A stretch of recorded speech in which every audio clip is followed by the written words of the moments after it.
Guys, কেমন আছো সবাই? আশা করি ভালো আছো। আজ আমি বানাবো মাছের ভর্তা। এখানে আমি শুকনো লঙ্কা ভেজে নেব।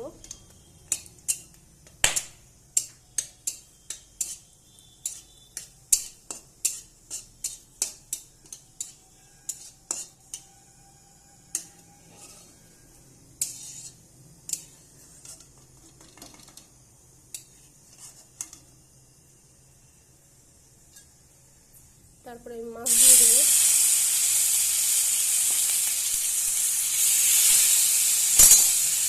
মাছ ভেজে নেব ভালো করে। মাছটা ভাজা হয়ে গেছে, আমি তুলে নেব।